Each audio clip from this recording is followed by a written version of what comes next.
Bugungi ro'yxatimizda umuman Volvo texnikasi yo'q. Hammasi Hyundai.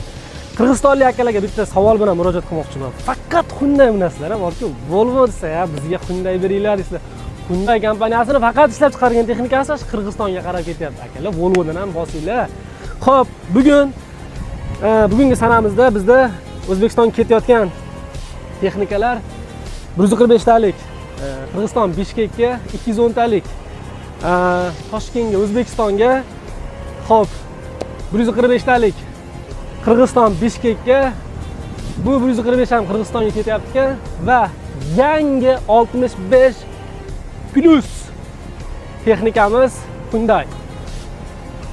Bu ham Toshkent O'zbekistonga komplektlarida mana 2-3 kovush atboyniga 360 adapterlari bilan bor. Kemamiz mana eshiklarini ochdi. Xudo xolasa bu toychoqlarni hozir birozdan keyin dup qishimiz kerak. Kimga shunaqa yangi eski toychoqlar kerak bo'ladigan bo'lsa, bizga Arctic Holdings kompaniyamizga murojaat qilsanglar, o'zimiz yangilardan topib sizlarga jo'natib beramiz. Agar o'zingizlarda bo'ladigan bo'lsa, shunaqa toychoqlar, unda ham bizga murojaat qilaveringlar. Mana biz arzon narxlarda sifatli bir xavfsiz yo'llar bilan sizlarga tez fursatlarda yetkazib berish ishlarini ham amalga oshiramiz. Bizning aloqa vositalarimiz o'sha bemalol 24/7 telefon qilib yozishingiz mumkin.